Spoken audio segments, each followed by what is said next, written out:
नमस्कार दोस्तों, मैं हूं रोहित और आप सुन रहे हैं इयान रॉबर्टसन की पुस्तक the winner effect, how power affects your brain audio book की समरी। परिचय।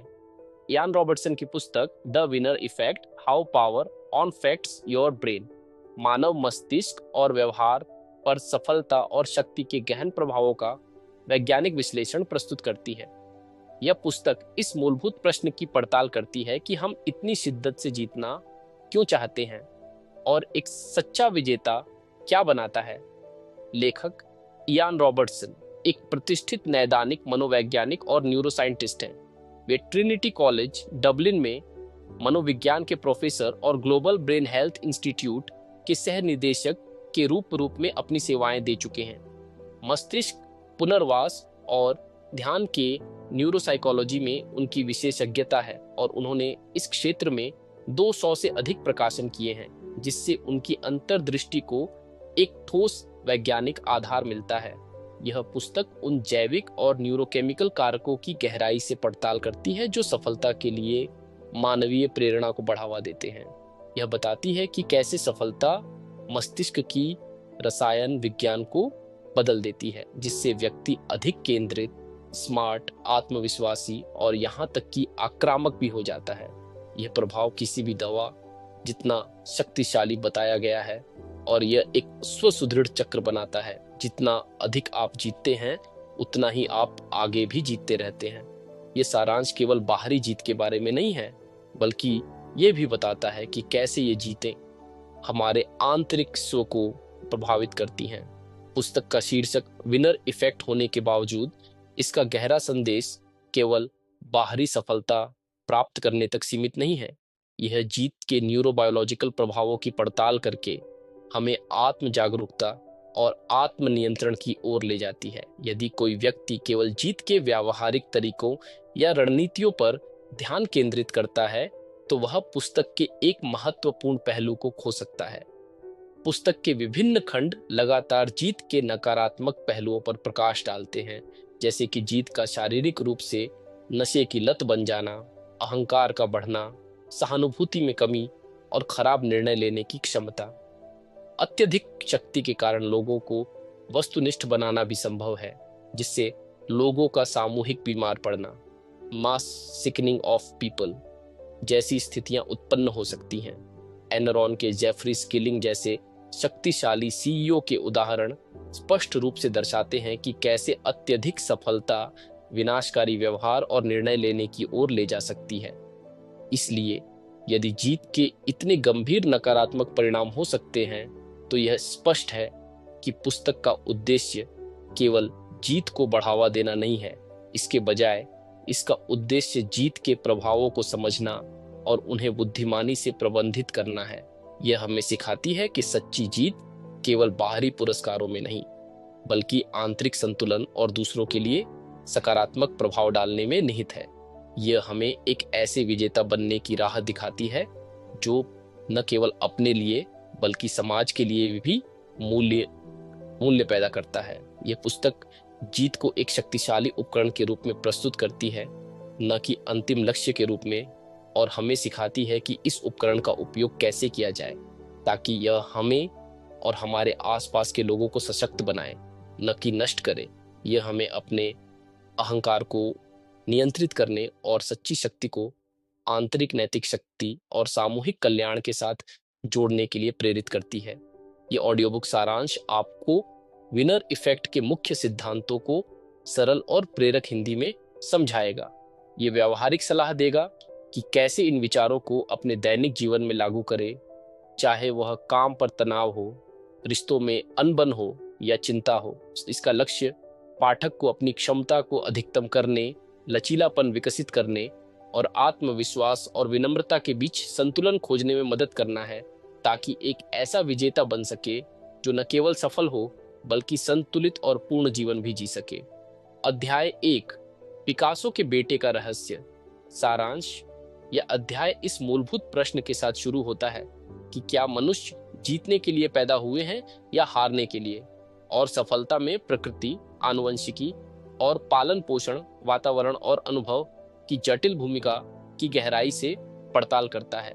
यह उस आम धारणा को चुनौती देता है कि सफलता केवल विरासत में मिलती है या पूर्व निर्धारित होती है।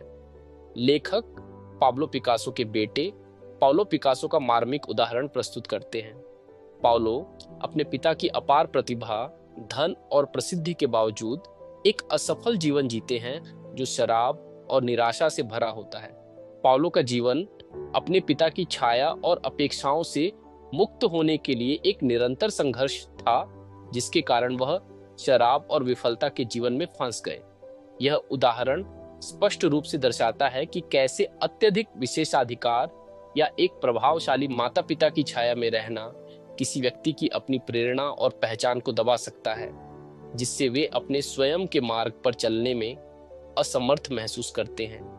यह एक महत्वपूर्ण बिंदु है, क्योंकि समाज में अक्सर यह धारणा होती है कि यदि कोई व्यक्ति विशेषाधिकार प्राप्त पृष्ठभूमि से आता है या उसके माता पिता सफल हैं, तो वह भी स्वाभाविक रूप से सफल होगा।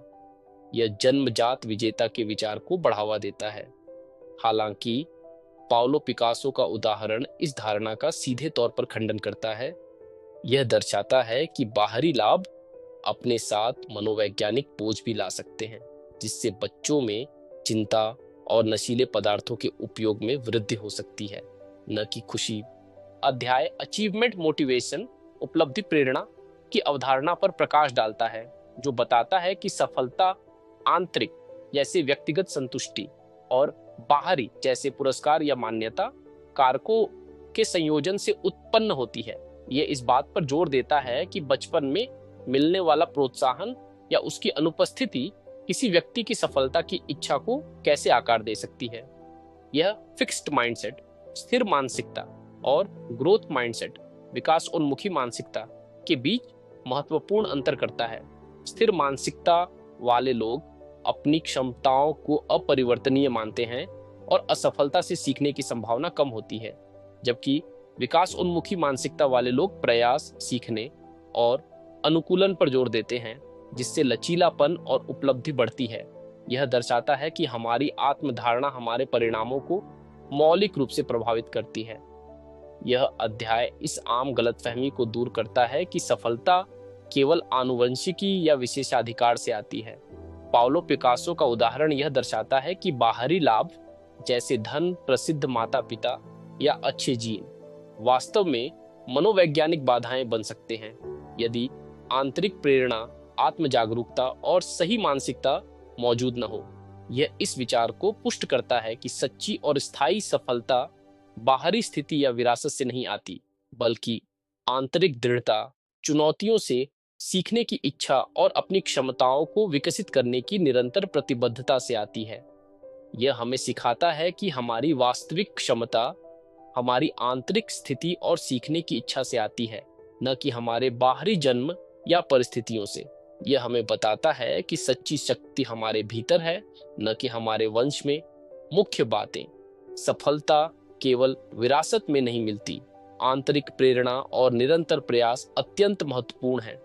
ग्रोथ माइंडसेट, विकास उन्मुखी मानसिकता, असफलता से सीखने, लचीलापन विकसित करने और आगे बढ़ने में मदद करती है। अत्यधिक विशेषाधिकार या एक प्रभावशाली व्यक्ति की छाया में रहना किसी की अपनी प्रेरणा और आत्म पहचान को दबा सकता है। प्रारंभिक प्रोत्साहन, सकारात्मक प्रतिक्रिया और स्वामित्व के अवसर सफलता की नींव रखते हैं। अपनी क्षमताओं के बारे में हमारी धारणाएं हमारे परिणामों को मौलिक रूप से प्रभावित करती हैं। खुद को विकसित होने योग्य मानना महत्वपूर्ण है। दैनिक जीवन में उपयोग: अपनी मानसिकता बदलें। अपनी क्षमताओं को स्थिर मानने के बजाय उन्हें विकसित होने योग्य मानें। जब किसी चुनौती का सामना हो तो यह न सोचें कि यह मैं नहीं कर सकता, बल्कि सोचें मैं इसे सीखने और इसमें सुधार करने के लिए क्या कर सकता हूँ। असफलता को अंत नहीं, बल्कि सीखने का एक अवसर मानें। आंतरिक प्रेरणा पर ध्यान दें। बाहरी पुरस्कारों जैसे वेतन वृद्धि या प्रशंसा के बजाय उस काम में खुशी और संतुष्टि खोजें जो आप करते हैं। जब आप अपने काम में आंतरिक मूल्य पाते हैं तो आपकी प्रेरणा और लचीलापन स्वाभाविक रूप से बढ़ेगा। बच्चों और सहकर्मियों को सशक्त बनाएं। यदि आप माता पिता, शिक्षक या टीम लीडर हैं, तो दूसरों को उनकी अपनी पहल करने और गलतियों से सीखने के अवसर दें। उन्हें अत्यधिक नियंत्रित करने या अपनी छाया में रखने से बचें। उन्हें अपनी क्षमता का पता लगाने और अपनी पहचान बनाने के लिए जगह दें। छोटी जीत का जश्न मनाएं। हर छोटे प्रयास और प्रगति को स्वीकार करें और उसका जश्न मनाएं, भले ही वह बड़ा परिणाम न दे।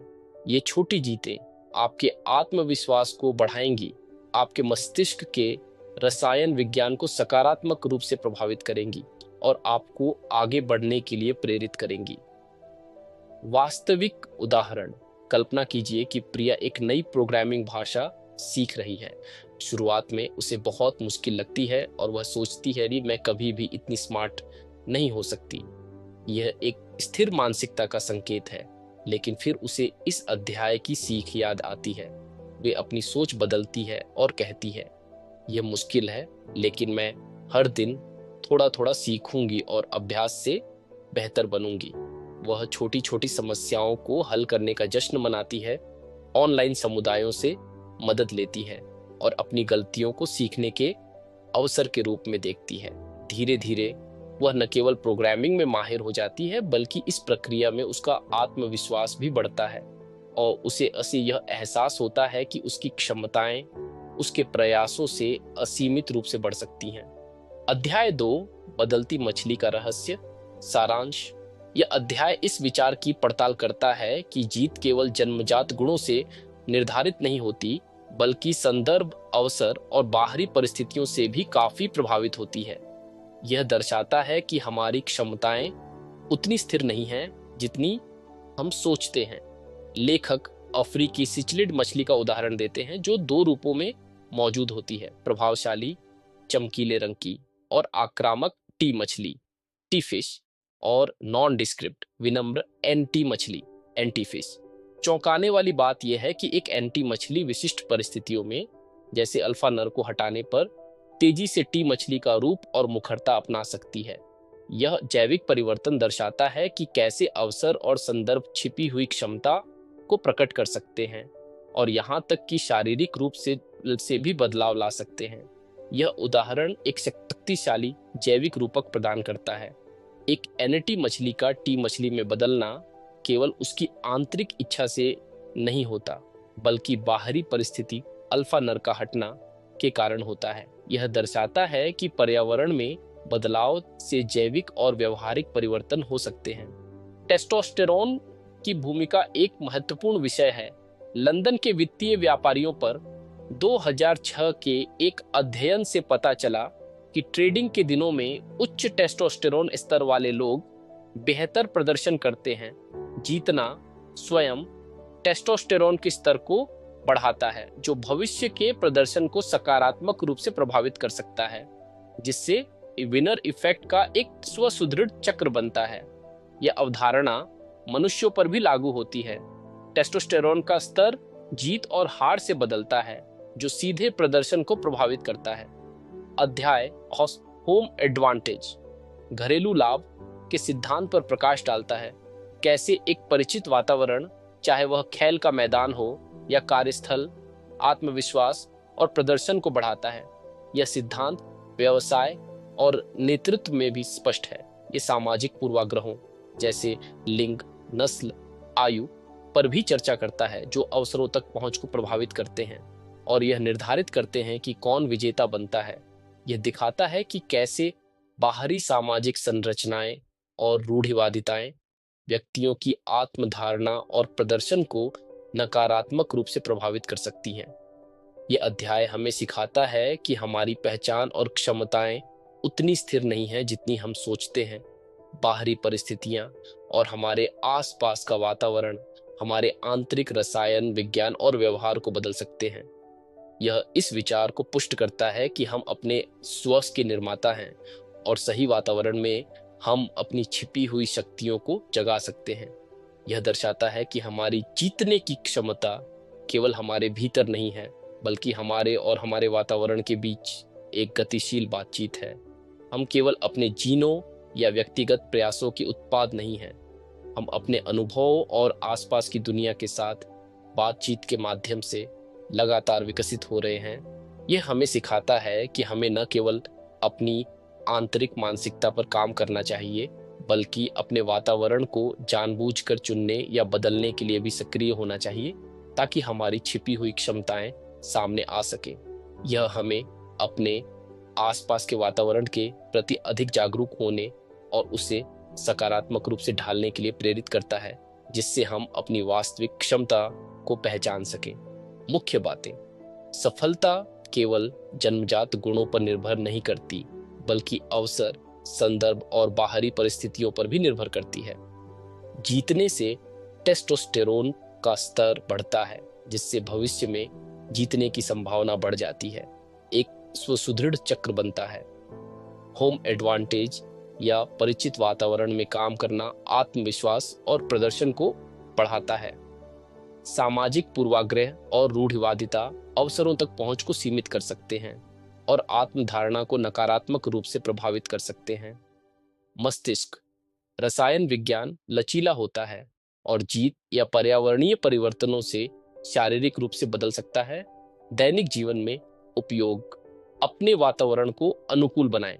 ऐसे लोगों और स्थानों से खुद को घेरें जो आपको सशक्त महसूस कराते हैं और आपको बढ़ने के अवसर देते हैं।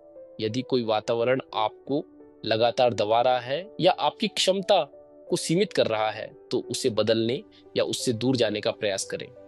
छोटे कदम उठाएं और आत्मविश्वास बनाएं। बड़ी जीत का इंतजार न करें।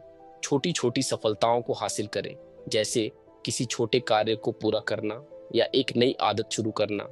ये छोटी जीतें आपके आत्मविश्वास को बढ़ाएंगी और आपके मस्तिष्क के रसायन विज्ञान को सकारात्मक रूप से प्रभावित करेंगी, जिससे आप बड़ी चुनौतियों के लिए तैयार होंगे।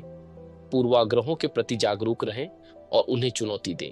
अपने और दूसरों के प्रति अपने अवचेतन पूर्वाग्रहों को पहचानें। यदि आपको लगता है कि कोई सामाजिक रूढ़िवादिता आपको रोक रही है, तो उसे सक्रिय रूप से चुनौती दें और अपनी क्षमता पर विश्वास करें। दूसरों के लिए भी समान अवसरों को बढ़ावा दें। अपनी क्षमताओं को लचीला मानें। ये समझें कि आपकी क्षमताएं निश्चित नहीं हैं। आप लगातार सीख सकते हैं, अनुकूलन कर सकते हैं और विकसित हो सकते हैं, ठीक वैसे ही जैसे बदलती मछली अपनी परिस्थितियों के अनुसार बदलती है। परिवर्तन को स्वीकार करें और उसका लाभ उठाएं। वास्तविक उदाहरण: कल्पना कीजिए कि सीमा एक छोटे ग्रामीण शहर से आती है और शहर में एक बड़ी बहुराष्ट्रीय कंपनी में एक महत्वपूर्ण पद के लिए इंटरव्यू देने जा रही है। उसे "मैं शायद काफी अच्छी नहीं हूं" का अवचेतन पूर्वाग्रह महसूस होता है, क्योंकि उसे लगता है कि शहरी पृष्ठभूमि वाले लोग अधिक अनुभवी होंगे। लेकिन उसे इस अध्याय की सीख याद आती है। वह जानती है कि उसका वातावरण उसकी क्षमता को परिभाषित नहीं करता। वह अपनी तैयारी पर ध्यान केंद्रित करती है, अपनी ताकत पर विश्वास करती है और इंटरव्यू को एक नए अवसर के रूप में देखती है। वह अपने घरेलू लाभ का लाभ उठाती है, अपने अनूठे ग्रामीण अनुभवों और व्यावहारिक समस्या समाधान कौशल को उजागर करती है, जो उसे दूसरों से अलग करते हैं। उसका आत्मविश्वास और तैयारी उसे इंटरव्यू में सफल होने में मदद करती है, ये साबित करते हुए कि संदर्भ और मानसिकता कितनी महत्वपूर्ण है और कैसे सही दृष्टिकोण से बाहरी बाधाओं को अवसरों में बदला जा सकता है। अध्याय 3: बिल क्लिंटन के मित्र का रहस्य सारांश। यह अध्याय शक्ति के मनोवैज्ञानिक प्रभाव और यह कैसे व्यक्तियों के व्यवहार और निर्णय लेने को बदल सकता है, इसकी पड़ताल करता है।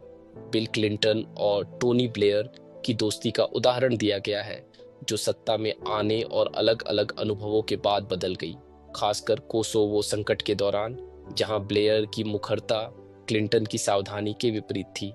यह उदाहरण दिखाता है कि कैसे शक्ति ने उनकी दोस्ती को प्रभावित किया और ब्लेयर को अहंकार और नियंत्रण के भ्रम में धकेल दिया। क्लिंटन की सावधानी उनके पिछले सैन्य असफलताओं से उपजी थी, जबकि ब्लेयर की लगातार सफलता ने उनके आत्मविश्वास को अत्यधिक बढ़ा दिया था। अध्याय गैम्बलर की भ्रांति, गैम्बलर्स फैलेसी, पर प्रकाश डालता है, जहां पिछली सफलता भविष्य के परिणामों में अत्यधिक आत्मविश्वास पैदा करती है, जिससे अक्सर लापरवाह और जोखिम भरे विकल्प चुने जाते हैं। इसके विपरीत सावधान लेखाकार मानसिकता सफल व्यक्तियों को जोखिमों का सावधानी पूर्वक मूल्यांकन करने के लिए मजबूर करके उन्हें जमीन से जोड़े रखती है। यह मम इफेक्ट पर भी चर्चा करता है, जहां अधीनस्थ बुरी खबर या असहमति व्यक्त करने में संकोच करते हैं, जिससे नेताओं को वास्तविकता से दूर कर दिया जाता है और खराब निर्णय लेने पड़ते हैं। चेरनोबिल आपदा को एक उदाहरण के रूप में प्रस्तुत किया गया है कि कैसे पदानुक्रमित संरचनाएं और मम इफेक्ट विनाशकारी परिणामों को जन्म दे सकते हैं। जैविक रूप से शक्ति टेस्टोस्टेरोन के स्तर को बढ़ाती है, जिससे आत्मविश्वास और आक्रामकता बढ़ती है। हालांकि यह प्रभावी हो सकता है, लेकिन यह ध्यान को संकीर्ण कर सकता है और जोखिमों को पहचानने में बाधा डाल सकता है।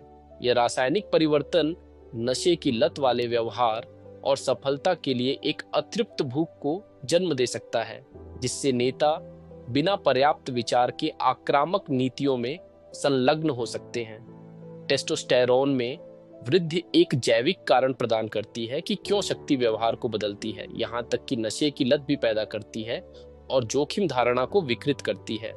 ये दर्शाता है कि शक्ति केवल एक सामाजिक अवधारणा नहीं है, बल्कि एक शारीरिक अनुभव भी है। यह अध्याय हमें सिखाता है कि शक्ति केवल एक बाहरी दर्जा या नियंत्रण का साधन नहीं है, बल्कि एक न्यूरोकेमिकल अनुभव है जो हमारे मस्तिष्क को शाब्दिक रूप से बदल सकता है।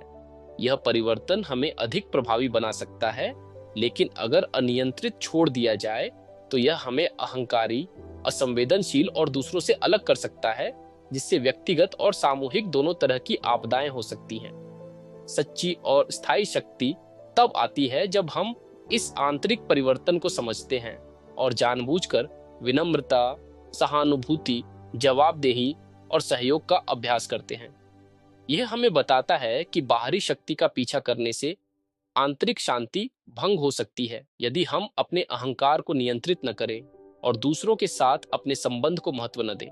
मुख्य बातें: शक्ति मस्तिष्क को बदलती है, जिससे अहंकार, नियंत्रण का भ्रम और खराब निर्णय हो सकते हैं। गैम्बलर की भ्रांति से बचें और संतुलित डेटा आधारित निर्णय लें।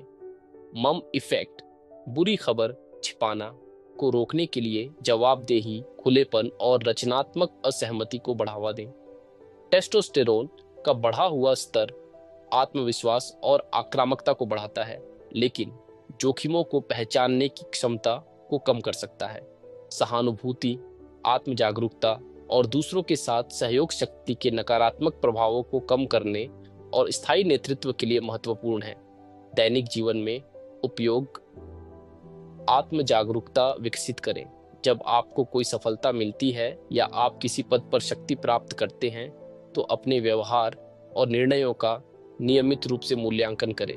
क्या आप अधिक अहंकारी हो रहे हैं? क्या आप दूसरों की राय को नजरअंदाज कर रहे हैं? अपनी भावनाओं और प्रतिक्रियाओं पर ध्यान दें। संतुलित निर्णय लें। पिछली सफलताओं के आधार पर अत्यधिक आत्मविश्वास से बचें। हर निर्णय को डेटा और सावधानी पूर्वक जोखिम विश्लेषण के साथ लें, न कि केवल अपनी किलर इंस्टिंक्ट पर भरोसा करके। महत्वपूर्ण निर्णयों में विभिन्न दृष्टिकोणों पर विचार करें। खुली प्रतिक्रिया को प्रोत्साहित करें। अपने आसपास ऐसे लोगों को रखें जो आपको ईमानदार प्रतिक्रिया दे सकें, भले ही वह आलोचनात्मक हो। अपने अधीनस्थों, सहकर्मियों या परिवार के सदस्यों को बिना किसी डर के अपनी बात कहने और असहमति व्यक्त करने के लिए प्रोत्साहित करें। सहानुभूति का अभ्यास करें। दूसरों के दृष्टिकोण को सक्रिय रूप से सुनें और समझने का प्रयास करें। शक्ति के साथ आने वाली भावनात्मक अलगाव से बचें। उदाहरण के लिए, अपने सहकर्मियों या टीम के सदस्यों के साथ नियमित रूप से वन मीटिंग करें और उनके अनुभवों को समझें। शक्ति को जिम्मेदारी के रूप में देखें। शक्ति को दूसरों पर हावी होने के बजाय उन्हें सशक्त बनाने और सामूहिक लक्ष्यों को प्राप्त करने के अवसर के रूप में देखें। सहयोग और समावेशिता को बढ़ावा दें, यह जानते हुए कि सच्ची शक्ति साझा करने में है। वास्तविक उदाहरण: कल्पना कीजिए कि रवि को अपनी टीम के लीडर के रूप में पदोन्नत किया गया है।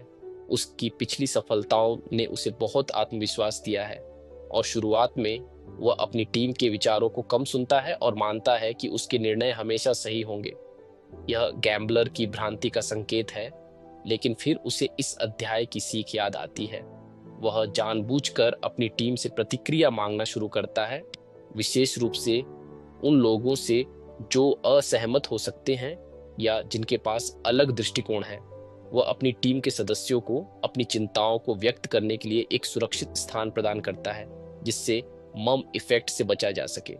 इस नई मानसिकता के साथ रवि एक अधिक प्रभावी और सम्मानित नेता बन जाता है, जो अपनी टीम की सामूहिक बुद्धिमत्ता का लाभ उठाता है और सभी को सशक्त महसूस कराता है।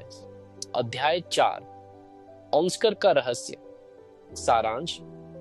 यह अध्याय जीतने की तीव्र मानवीय इच्छा और यह कैसे हमारे कार्यों और निर्णयों को प्रभावित करती है, इसकी पड़ताल करता है। इयान रॉबर्टसन बताते हैं कि जीतने से मस्तिष्क में डोपामाइन का प्रवाह होता है, जो खुशी और इनाम की भावना पैदा करता है, जिससे आगे की महत्वाकांक्षा बढ़ती है। ये डोपामाइन प्रतिक्रिया ही है जो हमें और अधिक जीतने के लिए प्रेरित करती है। ये ड्राइव केवल स्वार्थी नहीं है, ये सत्यापन, सुरक्षा और आत्म मूल्य जैसी गहरी मनोवैज्ञानिक जरूरतों को भी पूरा करती है। मनुष्य अक्सर अपनी पहचान और मूल्य को अपनी सफलताओं से जोड़ते हैं। अध्याय तनाव, प्रतिस्पर्धा और जीतने की इच्छा के बीच परस्पर क्रिया की भी जांच करता है। कुछ व्यक्तियों के लिए प्रतिस्पर्धा उच्च प्रदर्शन को प्रेरित कर सकती है, जबकि दूसरों के लिए विफलता का डर और सफल होने का अत्यधिक दबाव दुर्बल करने वाले तनाव को जन्म दे सकता है, जिससे चोकिंग की स्थिति भी आ सकती है, जैसा कि टाइगर वुड्स के उदाहरण में देखा गया है, जब वह एक उच्च दांव वाले पुट से चूक गए थे। रॉबर्टसन लचीलेपन और आत्मनियमन के महत्व पर जोर देते हैं, यह देखते हुए कि सफल व्यक्ति अपनी महत्वाकांक्षा को मानसिक स्थिरता के साथ संतुलित करते हैं। वह स्टेटस एंजाइटी पर भी चर्चा करते हैं, एक अवधारणा जहां व्यक्ति लगातार दूसरों से अपनी तुलना करने पर तय हो जाते हैं, जिसके परिणाम स्वरूप अक्सर उनकी उपलब्धियों के बावजूद असंतोष और आंतरिक पीड़ा होती है। यह अध्याय हमें सिखाता है कि जीतने की जैविक इच्छा एक शक्तिशाली प्रेरक शक्ति है, लेकिन इसका उपयोग कैसे किया जाता है यह महत्वपूर्ण है। यदि यह केवल बाहरी अनुमोदन या दूसरों से बेहतर होने की इच्छा से प्रेरित है, तो यह अंततः खालीपन, तनाव और आंतरिक पीड़ा की ओर ले जाएगा। सच्ची और स्थायी खुशी तब आती है जब जीतने की इच्छा को आंतरिक रूप से सार्थक लक्ष्यों जैसे जेफ बेजोस का ग्राहक केंद्रित मिशन और आत्म मूल्य की गहरी भावना के साथ जोड़ा जाता है, जो बाहरी तुलनाओं से अप्रभावित रहती है। यह हमें बताता है कि आत्मसंतुष्टि बाहरी प्रशंसा से अधिक महत्वपूर्ण है और स्थायी खुशी आंतरिक संतुलन से आती है। हमें अपने सच्चे स्व को बाहरी मान्यताओं से अलग करना सीखना चाहिए। मुख्य बातें: जीतने की इच्छा डोपामाइन द्वारा संचालित एक शक्तिशाली मानवीय प्रेरणा है जो खुशी और इनाम की भावना पैदा करती है। यह इच्छा सत्यापन, सुरक्षा और आत्म मूल्य जैसी गहरी मनोवैज्ञानिक जरूरतों को पूरा करती है। तनाव और अत्यधिक प्रतिस्पर्धा प्रदर्शन को बढ़ा सकते हैं या बाधित कर सकते हैं। चोकिंग, स्टेटस एंजाइटी, दूसरों से तुलना, असंतोष और आंतरिक पीड़ा का कारण बन सकती है, भले ही व्यक्ति सफल हो। लचीलापन, आत्मनियमन और आंतरिक रूप से प्रेरित लक्ष्यों पर ध्यान केंद्रित करना स्थायी सफलता के लिए महत्वपूर्ण है। दैनिक जीवन में उपयोग: अपने लक्ष्यों को परिभाषित करें। अपने लिए ऐसे लक्ष्य निर्धारित करें जो आपके आंतरिक मूल्यों और दीर्घकालिक दृष्टि के अनुरूप हों, न कि केवल बाहरी प्रशंसा या दूसरों को प्रभावित करने के लिए। इससे आप अपने काम में अधिक अर्थ और संतुष्टि पाएंगे। तनाव प्रबंधन तकनीकों का अभ्यास करें। प्रतिस्पर्धा और दबाव के तनाव को प्रबंधित करने के लिए ध्यान, योग, गहरी सांस लेने या प्रकृति में समय बिताने जैसी तकनीकों का उपयोग करें। अपनी टीम में भी इन प्रथाओं को प्रोत्साहित करें ताकि एक स्वस्थ कार्य संस्कृति बन सके। तुलना से बचें। अपनी सफलता को दूसरों से मापने के बजाय अपनी व्यक्तिगत प्रगति और उपलब्धियों पर ध्यान केंद्रित करें, अपनी यात्रा पर गर्व करें और अपने स्वयं के आंतरिक बेंचमार्क स्थापित करें। छोटी जीत का जश्न मनाएं, बड़ी उपलब्धियों का इंतजार करने के बजाय रास्ते में आने वाली हर छोटी सफलता को पहचानें और उसका जश्न मनाएं। यह आपकी प्रेरणा को बनाए रखेगा और आपको सकारात्मक ऊर्जा देगा, जिससे ऑयल और नथिंग मानसिकता से बचा जा सके। असफलताओं को सीखने के अवसर के रूप में देखें। जब चीजें गलत हों तो उन्हें विफलता के रूप में न देखें, बल्कि सीखने और बढ़ने के अवसर के रूप में देखें। यह आपको जोखिम लेने और नवाचार करने के लिए प्रोत्साहित करेगा। वास्तविक उदाहरण, कल्पना कीजिए कि एक युवा कलाकार आरुषि अपनी पेंटिंग को एक प्रतिष्ठित कला प्रतियोगिता में प्रस्तुत करती है। उसे जीतने की तीव्र इच्छा है, न केवल पुरस्कार के लिए बल्कि अपनी प्रतिभा के सत्यापन के लिए भी। जब उसे पता चलता है कि वह नहीं जीती तो उसे गहरी निराशा होती है और वह अपनी कला पर संदेह करने लगती है। यह स्टेटस एंजाइटी का प्रभाव है। लेकिन फिर उसे इस अध्याय की सीख याद आती है। वह अपनी आंतरिक प्रेरणा पर ध्यान केंद्रित करती है। उसे पेंटिंग बनाने में जो खुशी और रचनात्मक संतुष्टि मिलती है, वह प्रतियोगिता को एक सीखने के अनुभव के रूप में देखती है। अपनी कला में सुधार के क्षेत्रों की पहचान करती है और अपनी अगली पेंटिंग पर काम करना शुरू कर देती है, न कि किसी बाहरी पुरस्कार के लिए बल्कि अपनी आत्मा की संतुष्टि और कला के प्रति अपने सच्चे प्रेम के लिए। अध्याय 5, उड़ने वाले सीईओ का रहस्य सारांश। यह अध्याय लगातार सफलता के संभावित नकारात्मक परिणामों की पड़ताल करता है, विशेष रूप से यह कैसे निर्णय, रिश्तों और व्यवहार को विकृत कर सकता है। लेखक 2008 के वित्तीय संकट के दौरान 3 कार कंपनी के सीईओ रिक वैगनर, एलन मुलाली, रॉबर्ट नार्डेली के उदाहरण से शुरू करते हैं, जो सार्वजनिक धारणा से बेखबर होकर निजी जेट से बेलआउट के लिए वॉशिंगटन गए थे। उनकी यह स्पष्ट बेखबरी इस बात पर सवाल उठाती है कि उच्च स्थिति वाले व्यक्तियों में सफलता कैसे निर्णय को बाधित कर सकती है। इयान रॉबर्टसन गोल्डीलॉक्स सिद्धांत, गोल्डीलॉक्स प्रिंसिपल का परिचय देते हैं, जो बताता है कि सफलता किसी भी चीज की तरह संतुलन की आवश्यकता होती है। बहुत अधिक या बहुत कम प्रतिकूल परिणाम दे सकता है, जबकि सही मात्रा विकास और स्थिरता को बढ़ावा देती है।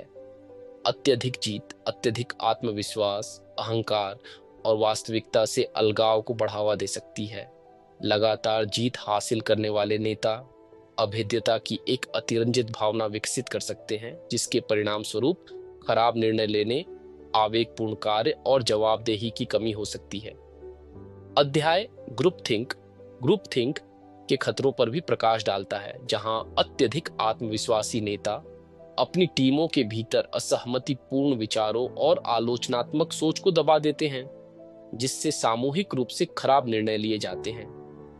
एनरॉन के जेफरी स्किलिंग का मामला, जिसकी कंपनी कॉरपोरेट लालच और गैर जिम्मेदाराना व्यवहार का प्रतीक बन गई, दिखाता है कि कैसे पिछली सफलताओं ने अनियंत्रित महत्वाकांक्षा और अत्यधिक जोखिम लेने की संस्कृति को बढ़ावा दिया, जिससे विनाशकारी विफलता हुई। डोपामाइन की भूमिका भी महत्वपूर्ण है। डोपामाइन, जो खुशी और इनाम से जुड़ा है, जुए की लत जैसे अप्रत्याशित और विनाशकारी व्यवहार को जन्म दे सकता है। शक्तिशाली नेता डोपामाइन के अत्यधिक प्रवाह के कारण विनाशकारी आवेगों के प्रति जागरूकता की कमी प्रदर्शित कर सकते हैं।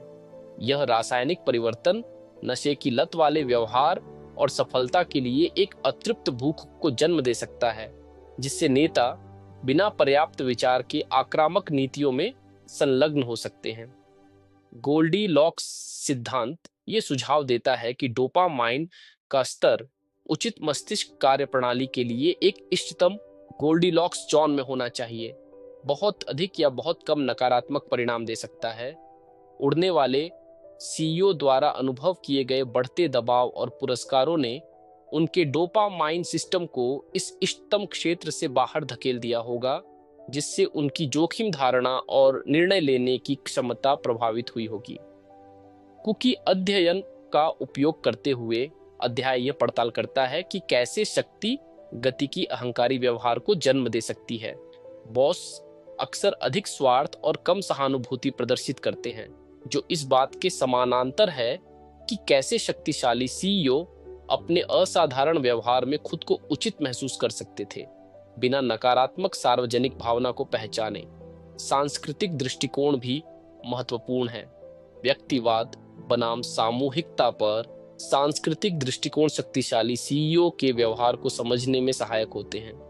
व्यक्तिवाद हकदारी और विशेषाधिकार की भावना को बढ़ावा दे सकता है, जबकि सामूहिकता किसी के कार्यों के व्यापक परिणामों के बारे में जागरूकता को बढ़ावा देती है।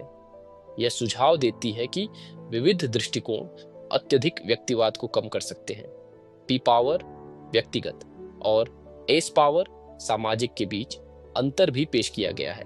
महिलाओं में आमतौर पर उच्च एस पावर प्रेरणा होती है, जो पी पावर की चरम सीमाओं को नियंत्रित करने में मदद कर सकती है। यह दर्शाता है कि नेतृत्व में विविधता लाने से अधिक नैतिक निर्णय लेने और हानिकारक समूह सोच के जोखिमों को कम करने में मदद मिल सकती है।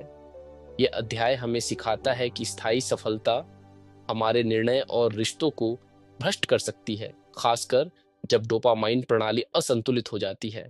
यह आत्मविनाशकारी व्यवहार और सामूहिक विफलताओं को जन्म दे सकता है।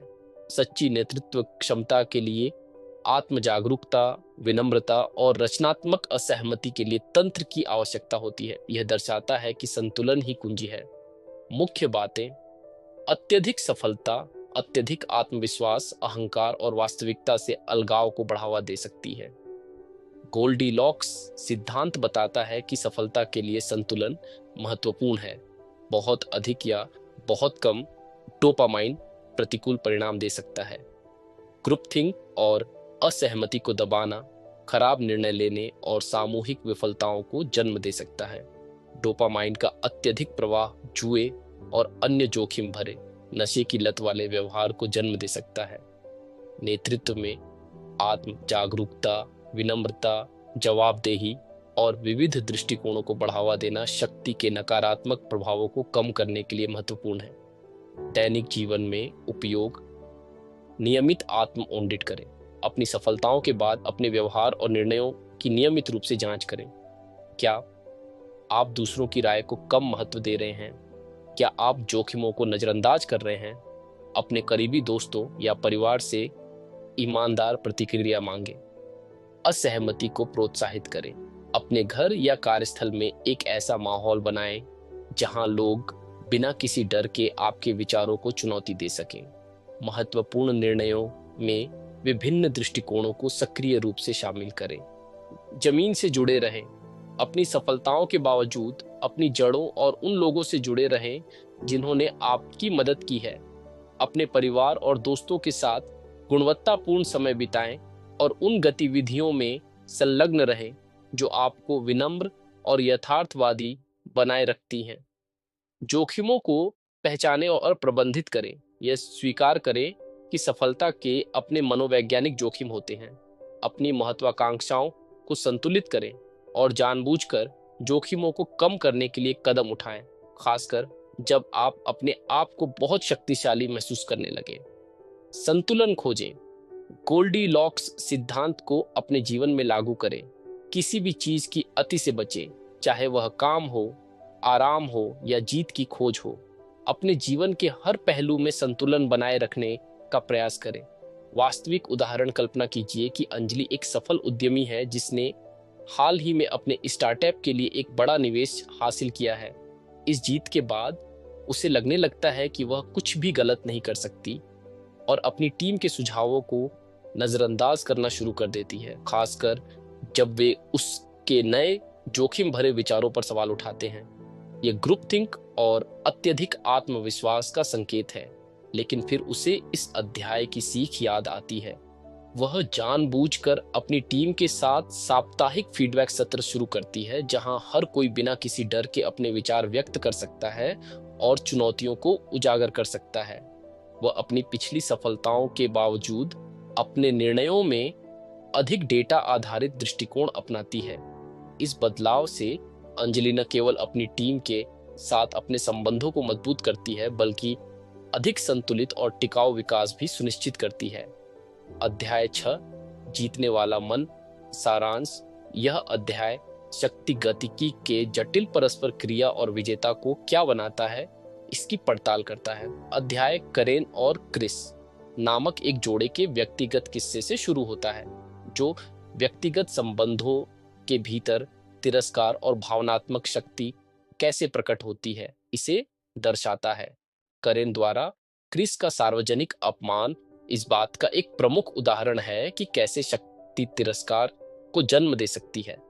जॉन गॉटमैन के शोध का हवाला दिया गया है, जो दर्शाता है कि तिरस्कार संबंधों में एक हानिकारक संकेत है, जो अक्सर भागीदारों के बीच शक्ति के असंतुलन से सीधे जुड़ा होता है। चर्चा तब संज्ञानात्मक असंगति के प्रभावों तक फैल जाती है, जो हमारे दिमाग के भीतर परस्पर विरोधी विचारों और कार्यों से उत्पन्न होती है, जिससे भावनात्मक उथल-पुथल होती है। अध्याय बताता है कि यह आंतरिक संघर्ष धारणाओं और व्यवहारों को कैसे बदल सकता है, बिक्री युक्तियों और व्यक्तिगत बातचीत से उदाहरणों का उपयोग करते हुए। एंटीरियर सिंगुलेट कॉर्टेक्स एसीसी एक मस्तिष्क क्षेत्र जो संघर्ष का पता लगाने और विचारों और विश्वासों में स्थिरता बहाल करने का प्रयास करने के लिए जिम्मेदार है, को पेश किया गया है। व्यक्ति इस असंगति को हल करने के लिए अपनी भावनाओं या विचारों को संशोधित कर सकते हैं, जो इस बात को भी प्रभावित कर सकता है कि वे शक्ति गतिकी के आधार पर दूसरों को कैसे देखते हैं। बेन फ्रैंकलिन प्रभाव की पड़ताल की गई है, यह सुझाव देते हुए कि एहसान मांगने से रिश्तों में सद्भावना बढ़ सकती है। यह अवधारणा इस व्यापक तर्क का समर्थन करती है कि शक्ति गतिकी व्यक्तिगत और सामाजिक संबंधों को गहराई से प्रभावित करती है। यह अध्याय हमें सिखाता है कि सच्ची जीत केवल व्यक्तिगत उपलब्धि के बारे में नहीं है, बल्कि नैतिक प्रभाव, भावनात्मक विनियमन और विश्वास को बढ़ावा देने के बारे में है। यह शक्ति का उपयोग दूसरों को ऊपर उठाने और एक सकारात्मक सामूहिक प्रभाव पैदा करने के बारे में है। यह दर्शाता है कि वास्तविक शक्ति संबंध और साझा उद्देश्य में निहित है। अध्याय का निष्कर्ष एक सच्चे विजेता को ऐसे व्यक्ति के रूप में परिभाषित करता है जो शक्ति के लाभों का उपयोग न केवल व्यक्तिगत लाभ के लिए बल्कि दूसरों के लाभ के लिए भी करता है। ऐसे व्यक्ति प्रभाव डालने में सफल होते हैं, अपने प्रभाव की सराहना करते हैं और व्यक्तिगत महत्वाकांक्षा और सामाजिक जिम्मेदारी के बीच संतुलन बनाए रखते हैं। रॉबर्टसन के अनुसार वास्तविक विजेता समझते हैं कि उनकी सफलता अक्सर उनकी परिस्थितियों से आकार लेती है और आत्मशक्ति पी पावर और सामाजिक शक्ति एस पावर के बीच संतुलन के लिए प्रयास करते हैं।